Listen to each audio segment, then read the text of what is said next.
Hello, and welcome to Ask John.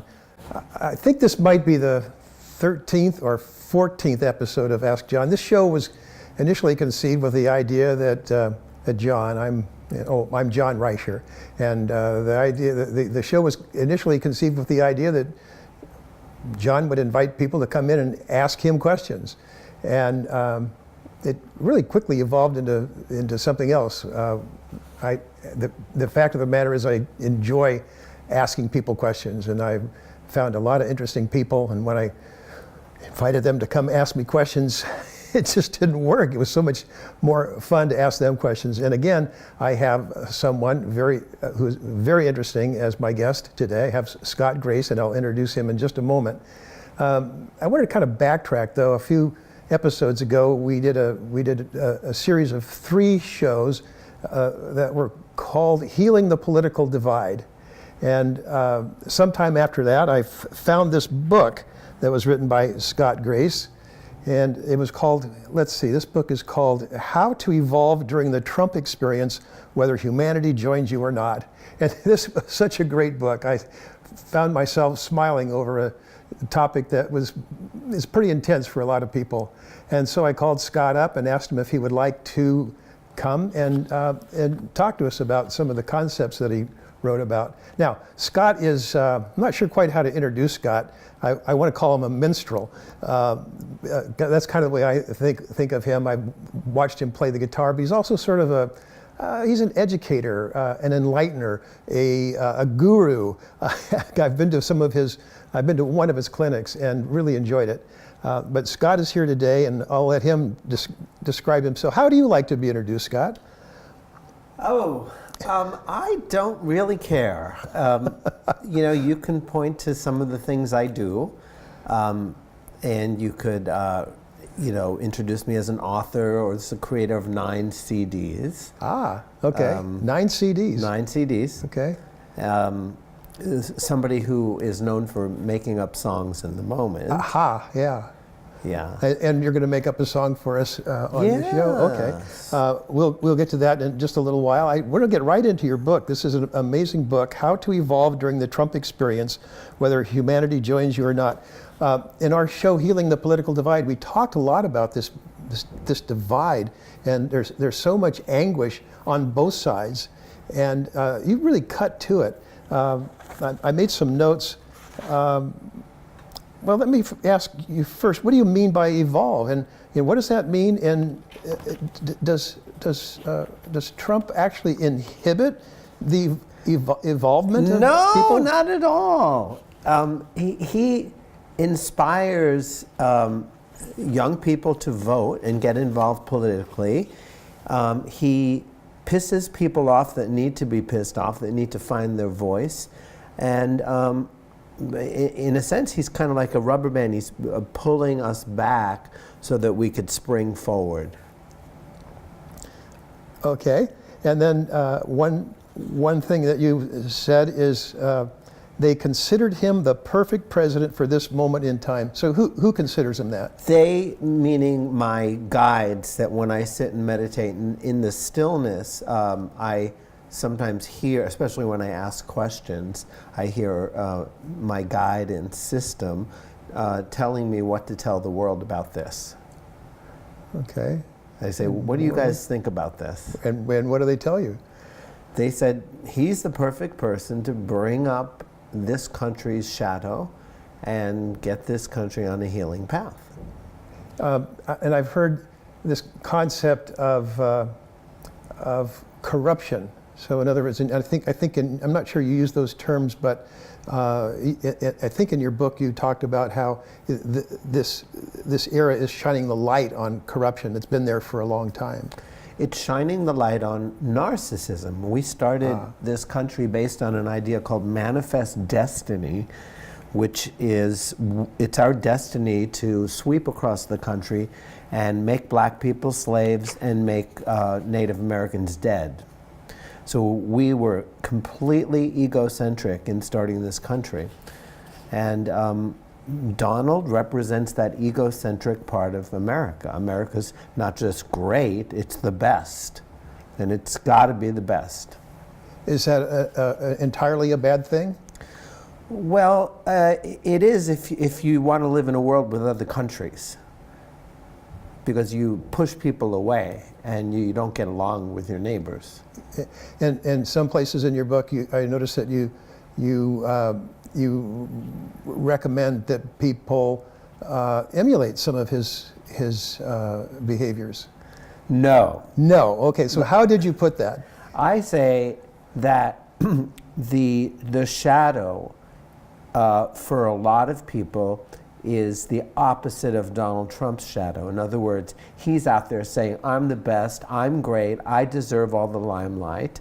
And a lot of people are hiding themselves, hiding their gifts, hiding their talents, and I believe out of what I call unworthiness, not feeling worthy, not feeling good enough to give what they're here to give.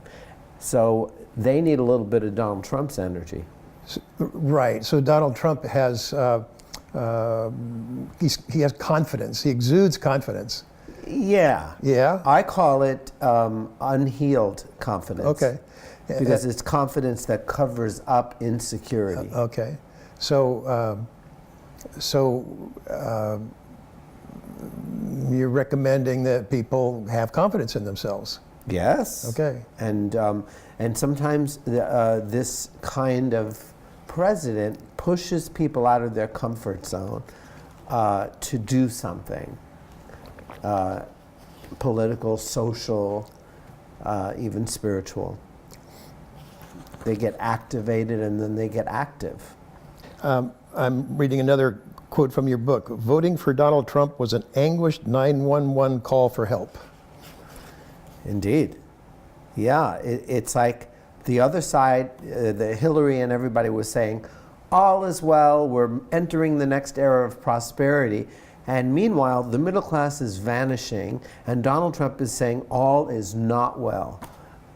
We have a sick system, and I'm the one to fix it. And he was right about the first thing. Yeah, and you don't see any hope that he's the one to fix it. No. Why not?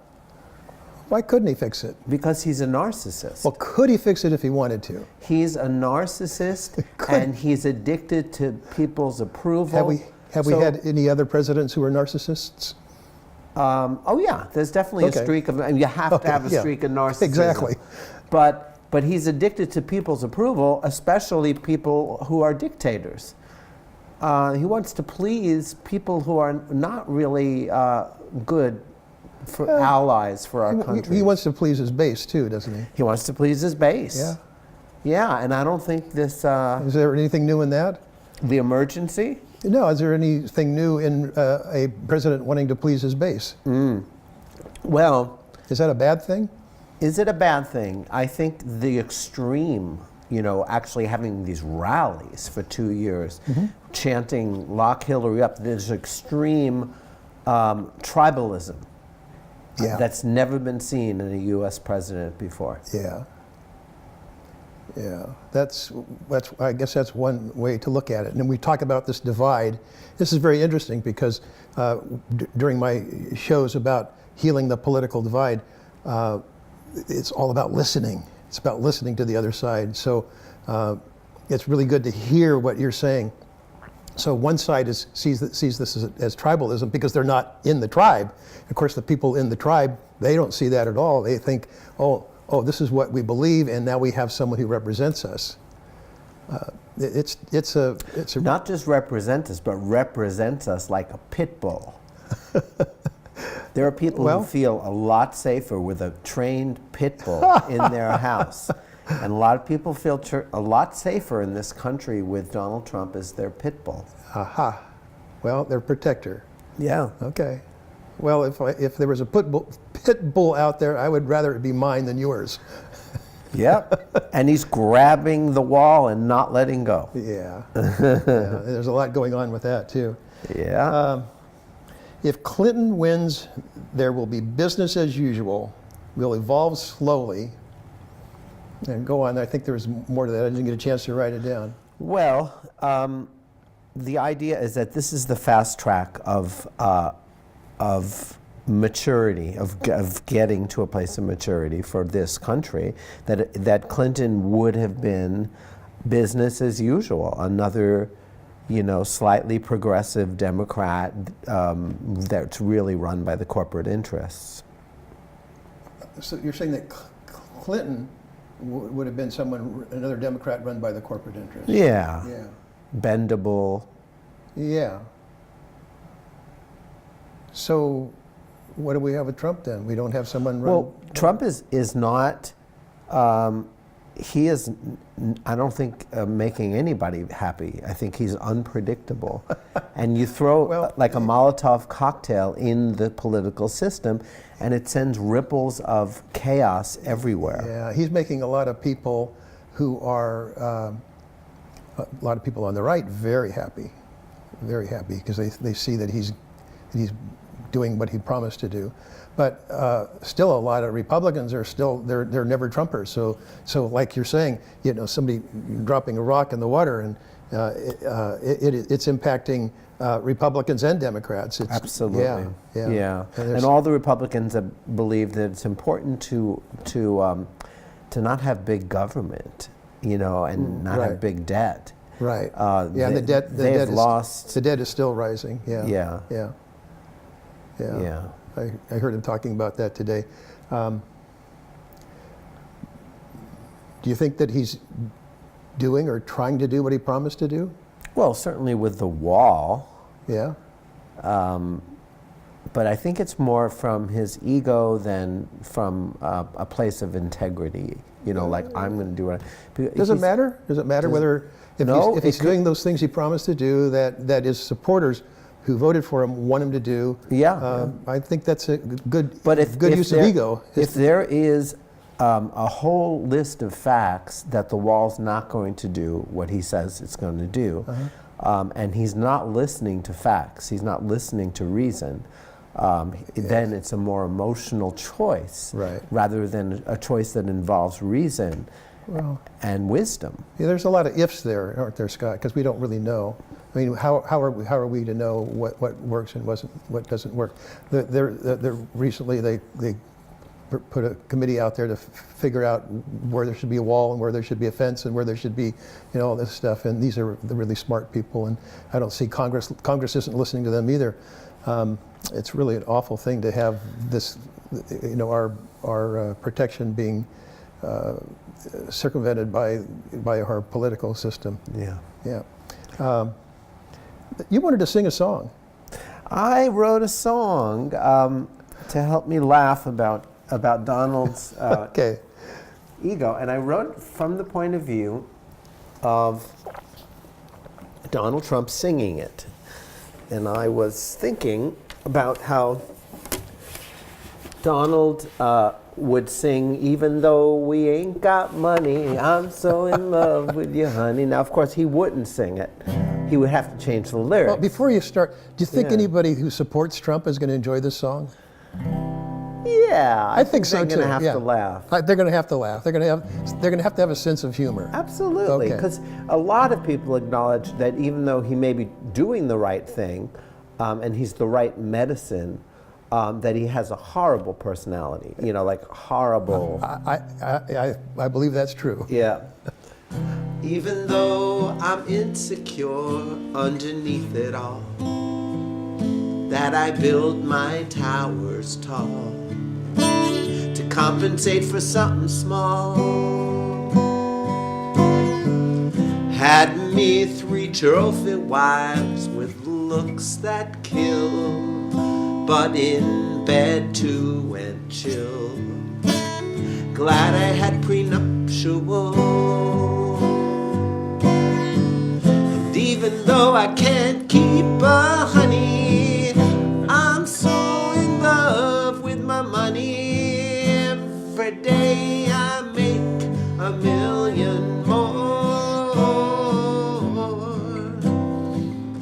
In the morning when I rise, I pull the wool right over my eyes and tell myself all day that I'm always right ran for president, 'cause it was mega fun, and I craved the attention. Can't believe I really won. And even though I miss Trump Tower, I'm so in love with my power. Look at me, I'm king of the world. And at night, when I can't sleep, I take the phone to the can and I tweet anything that comes to my amazing mind.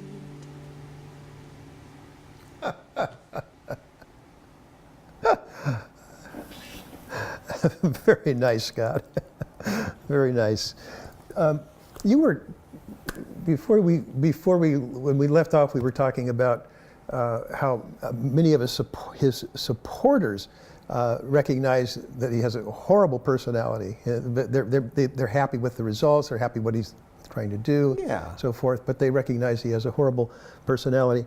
But they're angry. I think that's These people true. are also angry, and they feed off of his anger. So they like that he's angry. And you think there's an anger on both sides. I think there's And lots of anger. He helps justify their anger, and he feeds off of their anger. But I wonder about what we see. We don't really know his personality except for what the media shows us. And the media, he's very clear that he doesn't care very much for the media, so they would have every reason not to care much for him. And they don't show him ever in any soft, quiet moments. So how sure can we be that we're really getting the correct image of who the man is? Well, there is no such thing as a correct image, because that's true. Yeah. You know, adversity brings out the character of somebody, and he's getting adversity, and it's bringing out the worst in him. He's getting defensive. He's getting judgmental. He's blaming everyone except taking responsibility. Well, but the image that we get, we know those things just because of what the media is showing us. We only know what the media shows us, and they're not really showing us quiet moments. They don't show us any with a quiet cat or a dog or a child. Or with his grandson, with his grandson. Grandchildren. I've seen some pictures of just this lovely family, and with the young kids around him. And well, so you've seen some. I have seen, Good. but it's pretty rare. Yeah. You don't get the media that. feeds off of the turmoil. Yes. That's where they sell their papers. If it bleeds, it leads. Exactly. So they want to focus on what is creating the most turmoil. Yeah. They've got to get over that.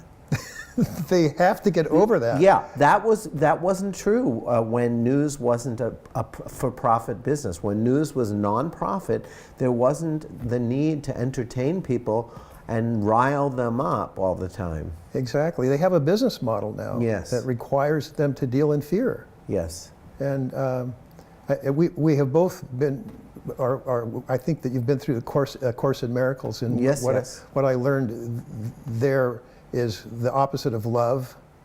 What's the opposite of love? The opposite of love is fear. There you go. But the Course says what is all-encompassing can have no opposite.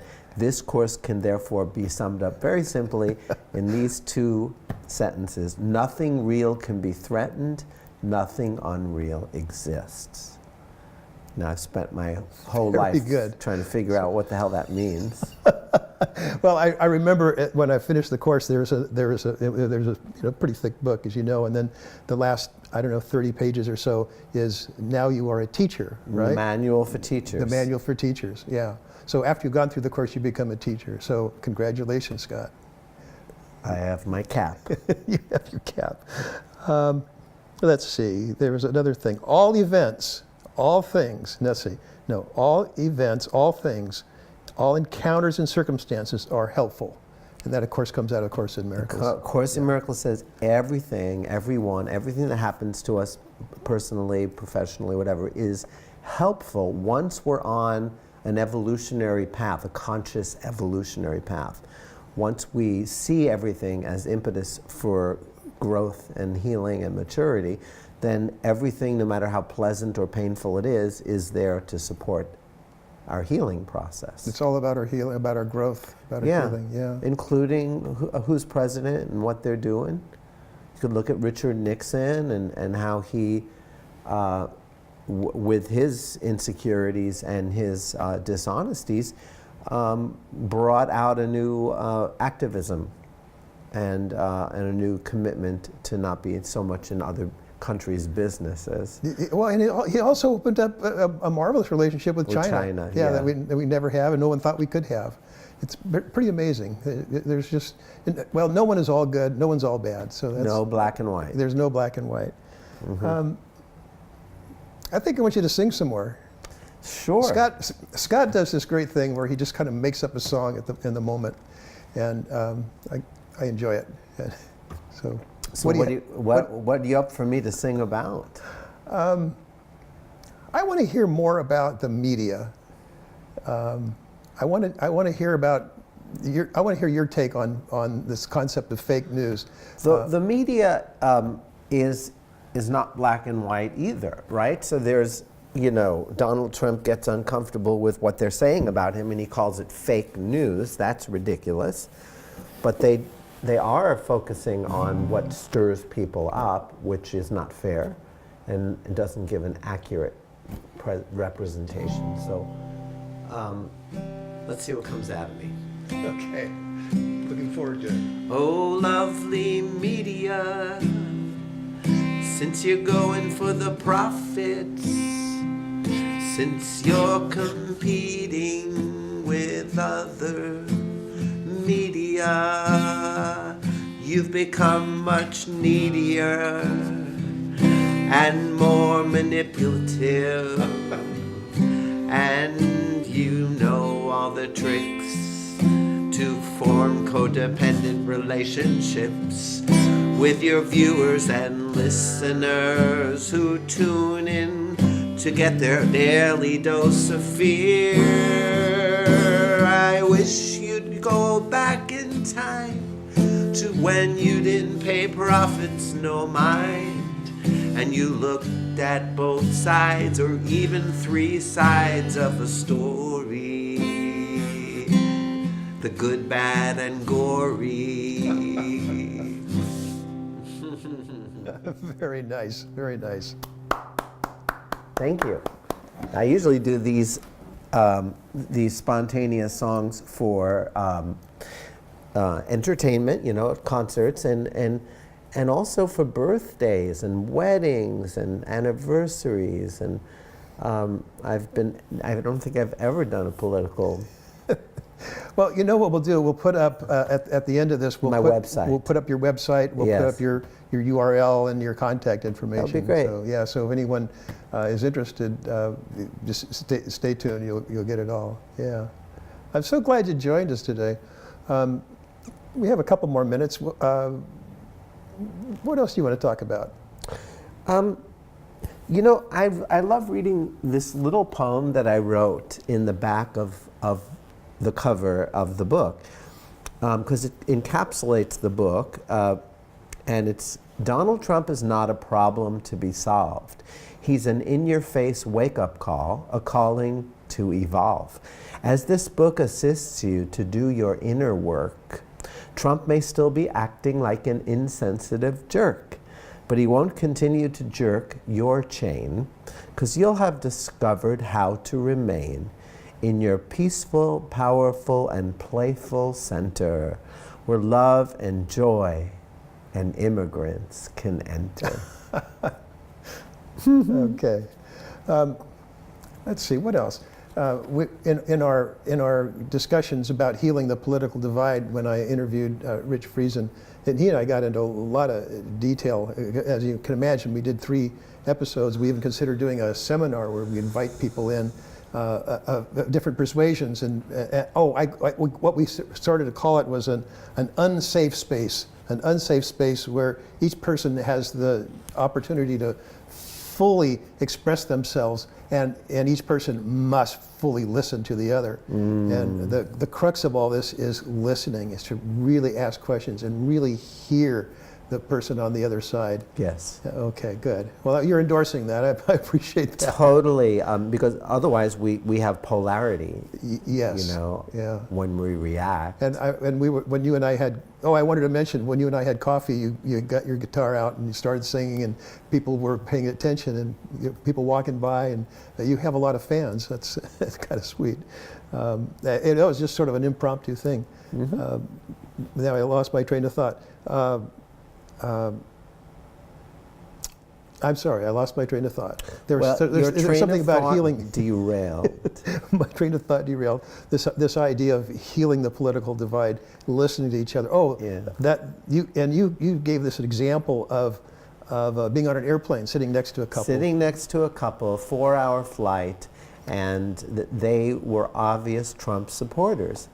And we were just getting along swell because I was asking them questions and I wasn't reacting, and I didn't feel the need to throw my interpretation into the mix. So I would say, what do you hope that this man does for our country? And I would just listen, and you know, what do you hope he does for your grandchildren, you know, for the future? So again, just listening and letting them talk and letting them feel honored was my purpose, and also calming and quelling the judgments and the reactions inside me that would only be polarizing and creating an enemy with them, and that doesn't help anybody. That's what I mean by doing inner work. So that I'm not polarizing against the other side, whatever that means. Yeah, that other side is mostly in our minds. It is, and I did it out of self-interest because I'd rather have peace than conflict, and I had a 4-hour flight with them. Yeah. Well, you work the work, you walk the walk, and talk the talk. I really appreciate hearing from you today, and hope that we will. I hope there's a beginning of a friendship, Scott. Thank you. Well, you keep coming to Good Earth, and now the other thing is, you can find this book on Amazon. Okay. That's where it is. Okay, excellent, and we'll put that up on our right at the end. So stay tuned; it'll be there. Scott, Okay. Thank you so John, much. thanks for having you for joining me. us. Yes. Okay. And thanks for joining us. Bye, and, everyone. We'll see you next time. Okay. Take care.